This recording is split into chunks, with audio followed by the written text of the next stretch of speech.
आप सभी का ग्राउंड न्यूज़ टीवी में स्वागत है। और नन, सबसे पहले आपको आशी दिले, कैसे हैं आप? बहुत अच्छी है। नन, आप बुद्धिज्म में मतलब हैं और नन हैं आप, तो आप बुद्धिज्म को मतलब क्यों बुद्धिज्म में नन बने? तो बुद्ध का शिक्षा इतना व्यवहारिक है कि ये हर एक का जीवन में लागू होना चाहिए। तो इनका बताए हुए मार्ग को इतना मुझे अच्छा लगा, इसीलिए मैं अभी बुद्ध का जो मार्ग है उसको फॉलो कर रही हूँ। क्योंकि उन्होंने हर एक इंसान के लिए, हर एक जीव जंतु के लिए, प्राणी हर एक के लिए बहुत ही सुंदर मार्ग बताए हैं। सम्यक मार्ग को अपनाने के लिए बोला है, इसलिए अभी मैं बुद्ध धर्म में हूँ। नन, आपने कुछ समय पहले अभी एक कार्यक्रम था वीडियो क्रिएटर कन्वेंशन बुद्धिस्ट, तो उसमें अभी आपने डोनेशन को लेकर कुछ सवाल किया था, जिसमें आपने बताया कि मैं एक स्कूल चलाता हूँ और मतलब उस तरीके से कुछ बताया था। तो आप कैसे वो स्कूल चलाते हैं? हम जगह जगह में कुछ कार्यक्रम वगैरह वगैरह करते हैं। तो उसमें लोगों को आह्वान करते हैं कि हम ऐसे काम कर रहे हैं, ऐसे स्कूल चला रहे हैं, तो आप लोगों का दिल है तो आप लोग मदद करिए। तो उस जरिए से भी मदद हो जाता है। फिर ऑनलाइन इंटरनेट का माध्यम से भी थोड़ा लोग फेसबुक पर देखकर, यूट्यूब पर देखकर, फिर कहीं डोनेट इंस्टाग्राम, करते हैं। हाँ, पर देखकर वो हम लोगों से संपर्क में आते हैं।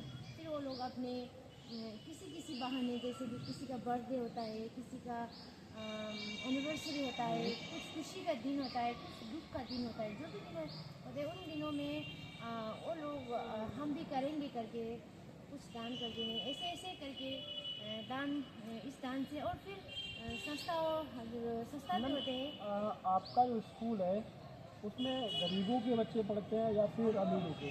नहीं नहीं, ऐसे नहीं, अमीर कैसे ऐसा आपने नहीं है। हम मतलब लोगों का, किसके लिए आपने स्कूल हम लोगों खोला है? ने जो गुम्पा में जो बच्चे पढ़ते हैं वो तो एक गुम्पा का खास शिक्षा। तौर पे ज़्यादा कर मतलब किस देश से लोग आते मैं हैं बता रहा हूँ पढ़ने वाले बच्चे? कि जो गुम्बा में बैठकर पढ़ाई करते हैं, उसका और दूसरा एक वो है, लाइन है, वो हो ही रहा है, उसमें कोई प्रॉब्लम नहीं है। अभी जो हम काम कर रहे हैं, जो गुम्बा के स्कूल से थोड़ा डिफरेंट टाइप का स्कूल है। मतलब कि जिसके पास किस टाइप के बच्चे हाँ, होते हैं? जिसके पास अब रहने के लिए घर नहीं होते हैं, जी। खाने के लिए खाना नहीं होते हैं, पहनने के लिए कपड़े नहीं, उन बच्चों को विशेष करके प्राथमिकता देकर उन बच्चों के शिक्षा के लिए, स्वास्थ्य के लिए हम लोग काम करते हैं। उन बच्चों को अच्छे से पालन पोषण करते हैं, अच्छी शिक्षा देते हैं।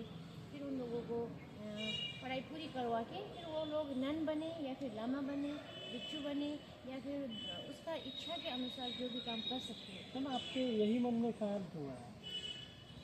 अब कुछ वो अलग क्यों नहीं? नहीं, अब ऐसे है, अब इस संसार में बहुत सारे इंसान हैं, अपना अपना विचार होता है, सबका विचार तो एक जैसे नहीं होता है। मुझे ऐसा ही करने को दिल से अंदर से आया कि ज़्यादा से ज़्यादा जो दुखी है, जो गरीब है, जो विपन्न है, उनको सेवा करूं, और भी मेरा अच्छा मैं और भी कर पाऊं। जैसे कि बूढ़े माँ बाप होते हैं, जिसके बच्चे माँ बाप को अच्छे से देखभाल नहीं करें, उन माँ बाप के लिए भी मैं अच्छे से एक घर बनाऊँ और उनको भी रख के सेवा करूँ, ऐसा मेरा दिल करता है। अब मैं देखती जाऊँ कितना कर पाऊँ। मैम, यहाँ आप बुद्धिस्ट क्रिएटर कन्वेंशन में आए हैं, तो आप अचानक से नए माहौल में आए, तो आपको कैसा महसूस हुआ नए लोगों से मिलकर? ऐसा ज़्यादा मुझे वो कुछ भी नहीं लगा, क्योंकि सब हम इंसान हैं, काला हो या गोरा हो, जिसी तरीका का कपड़े पहने हो, तराई का हो या पहाड़ का हो, हम सब इंसान ही हैं। सारा इंसान के लिए भगवान बुद्ध ने एक ही शिक्षा दी है। तो इसीलिए भी जो भी है सब अच्छे हैं, और सब अपने अपनी जगह से काम करके आए हैं। तो फिर आकर वो सबसे मिलने में बहुत ही अच्छा महसूस हो रहा है, क्योंकि यहाँ बहुत सारी डाइवर्सिटी देखने को मिल रहा है। मैम, एक सवाल मेरा और है। आप बुद्धिस्ट परंपरा में हैं, तो आपका दिनचर्या मतलब शुरुआत में कैसे होता है?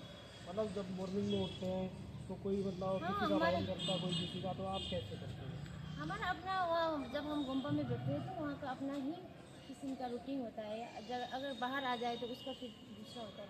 अब गुम्पा में तो सुबह उठ के फिर हम लोगों को पूजा पाठ, ध्यान वगैरह वगैरह चलता है।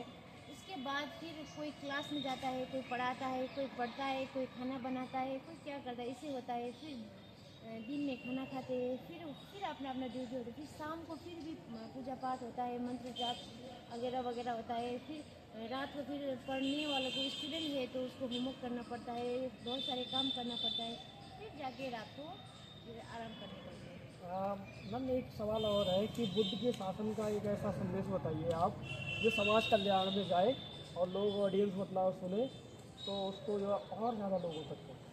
भगवान बुद्ध ने बोला है कि सर्व पापस्य अकरणम कुशलस्य उपसंपदा सचित पर्योदपनम यतो बुद्धानुशासन। मतलब कि कोई भी किसी का पाप है ना वो नहीं करना है। हम करते हैं ये तो छोटी सी काम है, बुरा हो कर देते हैं, किसी का चोरी कर देते हैं, किसी को है ना एक थप्पड़ मार देते हैं, छोटा काम कर देते हैं ना, ये बिल्कुल भी नहीं करना है बोला है, छोटा भी हो। और सर्व पापस्य अकरणम, पाप करने के लिए आगे नहीं बढ़े।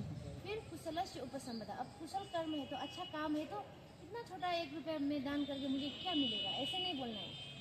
मैंने इतना छोटा सा हेल्प करके मुझे क्या होगा, ऐसा नहीं बोलना है। जितना हो सके अच्छे काम के लिए सिर्फ आगे जाना है, बुरे काम के लिए पीछे हटना है, अच्छे काम के लिए आगे जाना है। और फिर सचित प्रयोग, अपना दिल को है ना, अपना मन को है ना हर टाइम पर रोज वश में रखना है, विनय में रखना है, उसको चेक करना है। क्योंकि मन से जो करता है वो नहीं कोई देखता है, नहीं कोई रोक सकता है, खुद को सिर्फ पता है, दूसरे किसी को पता नहीं। मन छुपके से पाप करता है बहुत ज़्यादा।